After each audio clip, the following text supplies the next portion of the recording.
So apparently a lot of you are scared of covering cakes with fondant. And in this video, we're gonna go over it step by step. Don't be scared.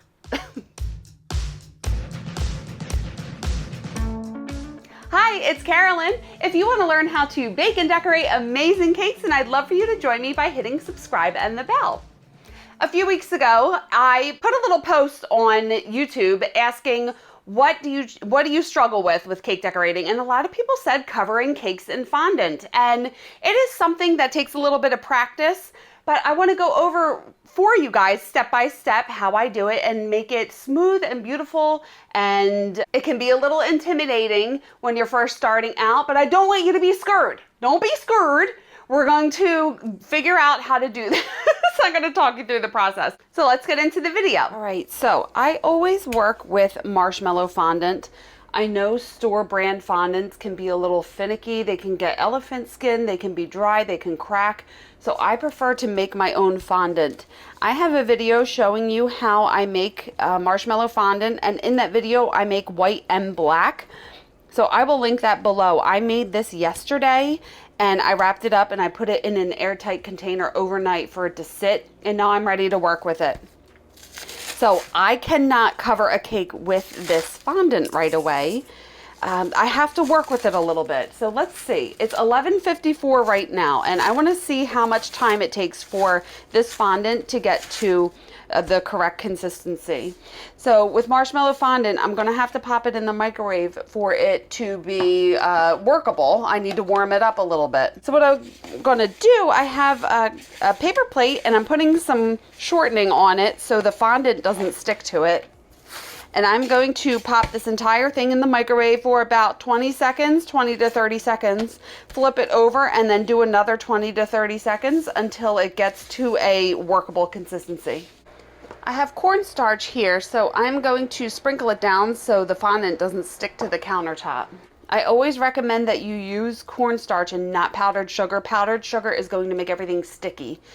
So this is good. So it is warm and it is pliable and I can knead it together. I'm going to keep some Crisco or shortening on the countertop and in my hands so the fondant doesn't stick. And I'm going to start kneading this. All right, now I want to show you the consistency of this fondant. I cannot put this on a cake right now. Look at it. It's falling apart. It's just horrible. You know, if you try to work with fondant that looks like this, you're going to be very upset because look, it's falling apart. It's not smooth. It's very choppy looking, and it just won't look nice on a cake. So I feel like a lot of the frustration comes from people not knowing that you have to work with the fondant. So we need to get this to a smooth consistency. How do we do that? I did a whole video on it, which I will link below. However, I will show you again. I add some Tylose or some CMC powder. This powder is going to help. It's going to make the fondant set a little harder. It's not going to be super hard. You're still going to be able to cut into it or whatnot. However, it brings into a good consistency, and that makes it smooth, and you'll be able to cover a cake with it, and it's going to stretch, and it's going to be so nice. So this is about, I don't know, 2 pounds of fondant, and I'm going to sprinkle on about a teaspoonful and knead this all together. So getting some Crisco down on the countertop, in my hands so nothing sticks, and just start kneading the Tylose into the fondant.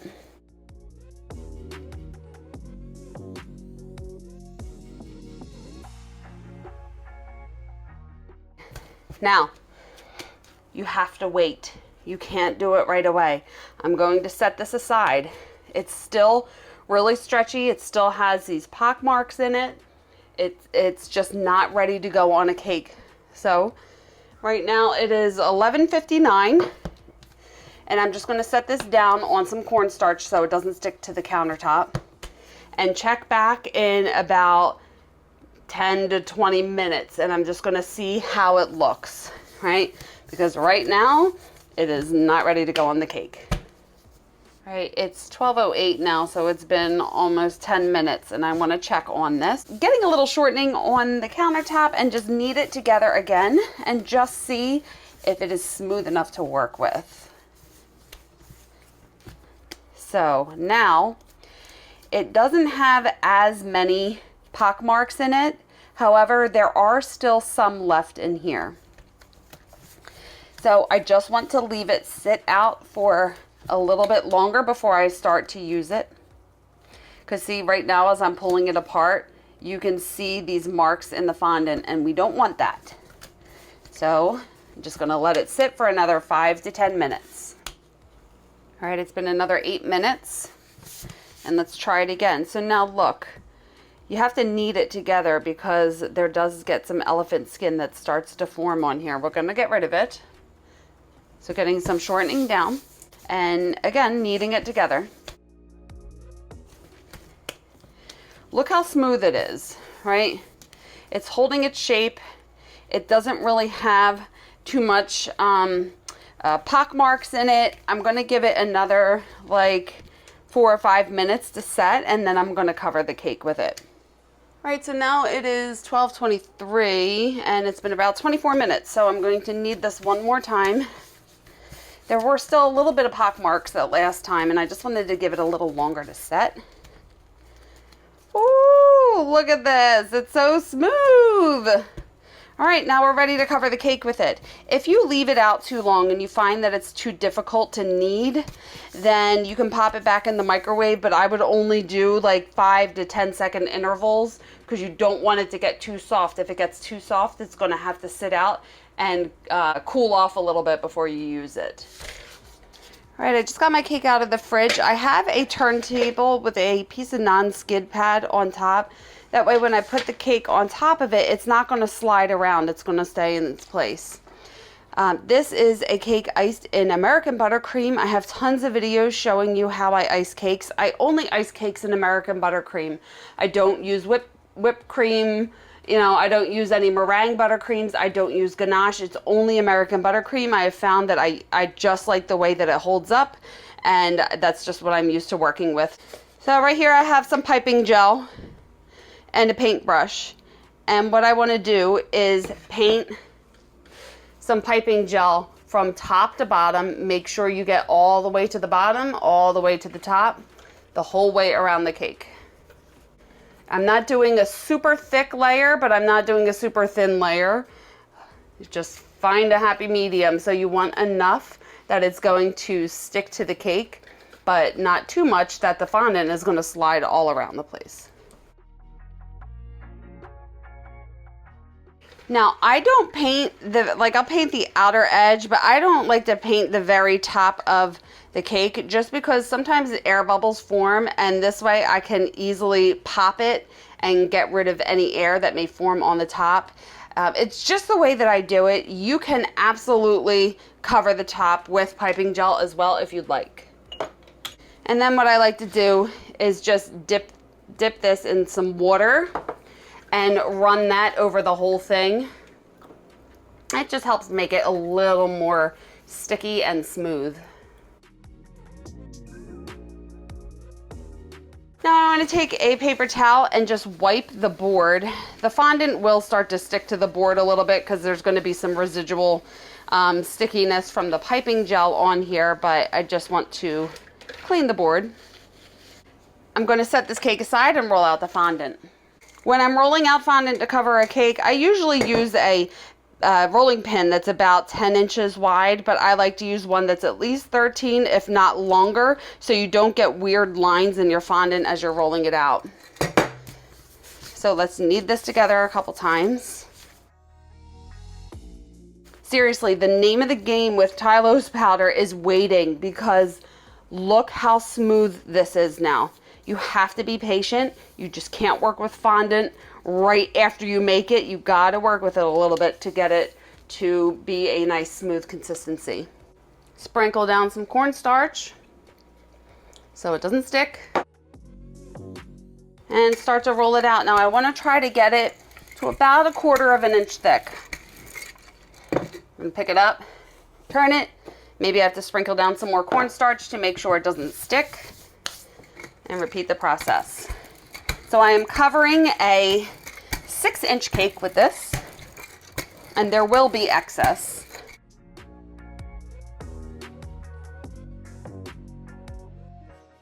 I like to pick it up.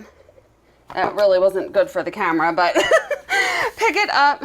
I can't do it this way because I'm right-handed. Sprinkle cornstarch underneath and then put it back down. You just want to make sure that you have enough cornstarch underneath so it's not going to stick to the countertop, because it's happened plenty of times and it's super annoying.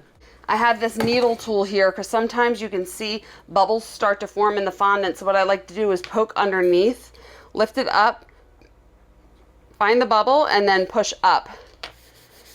And when you poke it from underneath, it doesn't create much of a hole. All right, now I want to bring back my cake. I'm going to lift this up and lift it over the cake.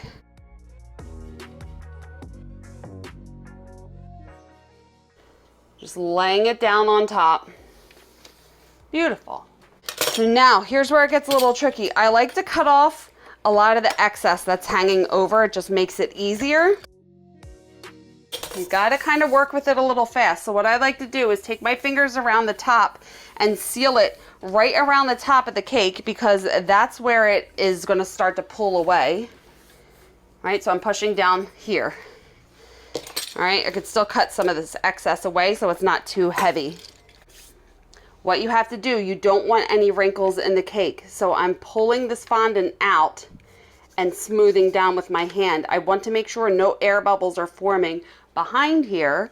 So I want to slowly smooth it from the top to the bottom and do that the whole way around. So I'm using this bottom hand to pull out the fondant. So I'm getting rid of any wrinkles. Like if I just pushed it down here, it's gonna wrinkle. So I gotta pull this out and smooth it down. So I keep turning the turntable. Any wrinkles, pull it out and smooth it down. So you don't want the fondant to be too heavy, because if it's too heavy, it's going to start pulling and creating holes at the top here. Again, here's a wrinkle here. Pull it out so it's flat, and then start to flatten it with my hand. And look here, it's already stuck to the cake, so I have to pull it out and start to flatten it down.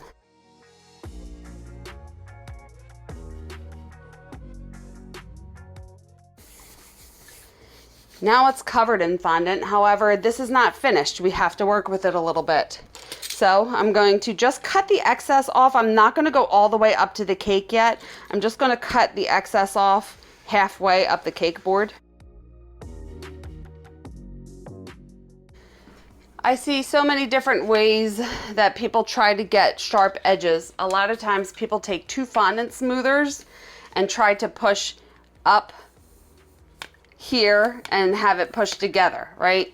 I found that that doesn't really work for me. So what I'm going to do, first of all, I'm going to take a fondant smoother and I'm going to push it down the side and down to the cake board. So I'm pushing the fondant against the side of the cake and sealing it down to the cake board.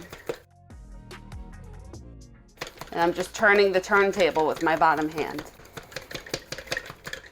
The way that I like to get sharp edges on the fondant, it's not a traditional way. I've never seen it done before. However, I do what works for me, and that's the name of the game of cake decorating. You find something that works and you go with it. So what I like to do, I like to take my fingers and I'm pinching, right?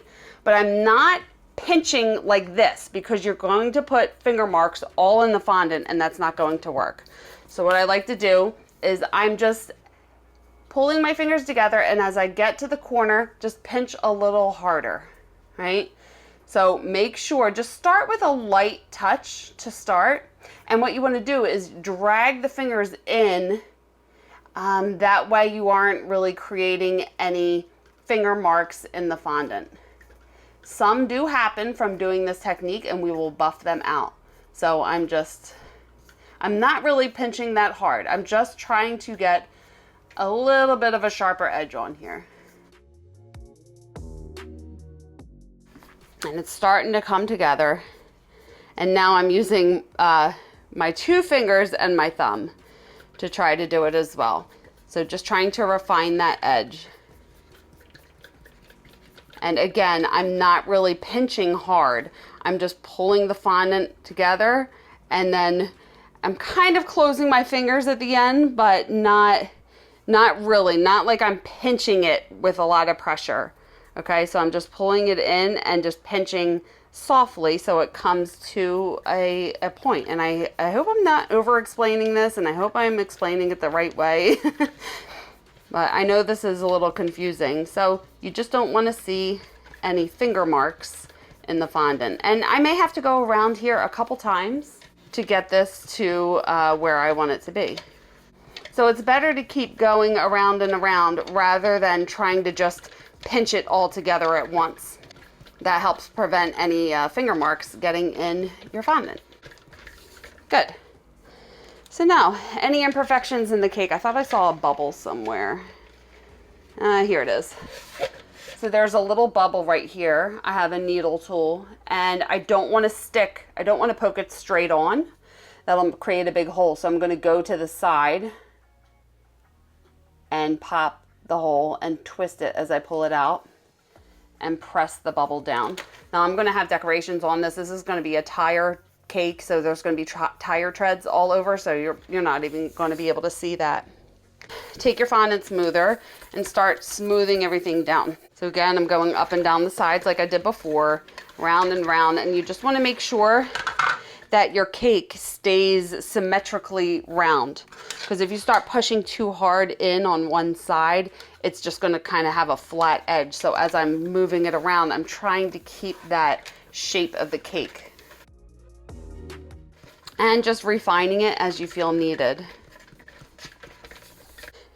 There is a bubble that is formed on the top here. Again, I'm just going to pop from the side, lift up, and then push the air out of that bubble. And you could barely even see that hole that's created. Now, what I like to do is take a piece of fondant. I'm going to roll it up, and then I have it in my hands. I'm going to dip it in some cornstarch and wipe it off.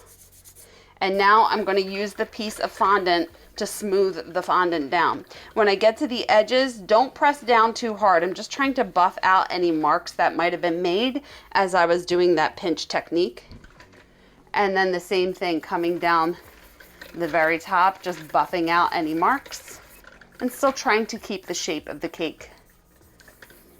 And then I can go up and down, smoothing it all out.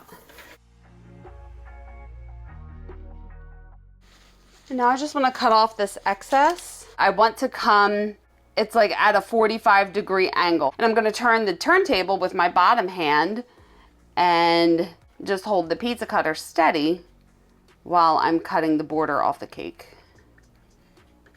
And I got to do it this way. I'm right-handed, so I'm going to come around the other side so you can see. See, it's on a 45-degree angle. Good. Once I cut the excess off, I like to do one more time for good measure. Take the fondant smoother and just smooth it around the sides. And again, taking a piece of fondant, dipping it in the cornstarch, and do one more final smooth on the top. And finally, I'm going to wet this paper towel and clean the cake board. And as you're doing that, you don't want to get the paper towel on the cake. So I'm going to get it as close as I can. But I don't want to touch the cake with the wet paper towel because that's going to create a watermark on the fondant. And here it is, beautiful and smooth, your cake covered in marshmallow fondant. So there you go. Was it that bad?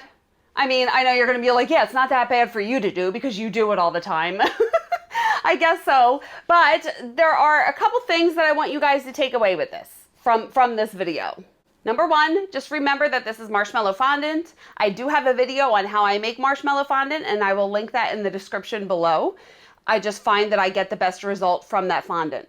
Number two, you want to add Tylose powder. Have to add Tylose powder. That way, the Tylose, you saw how just working with it and letting it sit makes the fondant so smooth. It makes it so much easier to work with. It doesn't have all those like pock marks and breaks and tears in the fondant, and you just have to be patient with it and give it some time. Number 3, I cover all of my cakes with American buttercream. I put them in the refrigerator overnight to solidify, and then I cover it in fondant. That way, the fondant is not going to mess up the buttercream at all. Now, you can also cover your cake in ganache, and I never worked with meringue buttercream. However, I did text my friend Tracy, who lives near here, and she makes cakes, and she works with meringue buttercream all the time. She said she does cover her cakes in fondant. However, she does it just out of the refrigerator and then keeps the cake in the refrigerator. So she says since her meringue buttercream is all butter based, once the butter starts to melt, it can start to melt underneath the fondant and get too soft. So I'm not too sure what to recommend for that. If you like to use meringue buttercreams, you may want to check out another video on a different channel on on different tips and with covering cakes with fondant.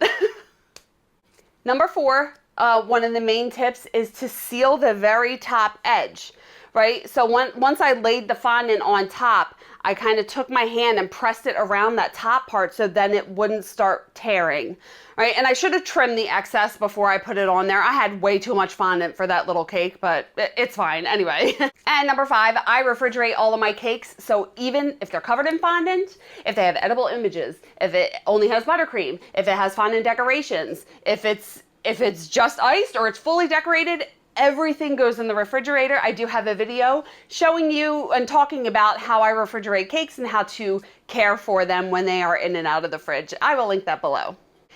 And finally, just like anything, practice makes perfect. You have to do it in order to get your flow. Every time you do it, you're going to learn something else. You're going to, you'll mess up and then you'll know what not to do for next time. And I have to say, I'm not perfect. Just a couple weeks ago, I think I posted it and I'll post a picture here. I covered a cake with brown fondant and it stinking started tearing at the top. So I didn't seal it enough around that top edge and I had a little hole and a tear basically, and I couldn't repair it. So I just covered it with a little sign. You know, and that's the name of the game with cake decorating. We just cover up our mistakes and make everything look perfect, right? So I think that is it. If you guys have any questions or comments, leave them below. And you can follow me on my socials, and I have my website. Everything is listed in the description below as well. And if you want to stick around, you can watch these 2 videos next and hit subscribe and the bell if you haven't already. Please like this video if you liked it. Thank you so much for watching, and remember, it's cake. Don't be scared. I'll see you on the next one. Bye.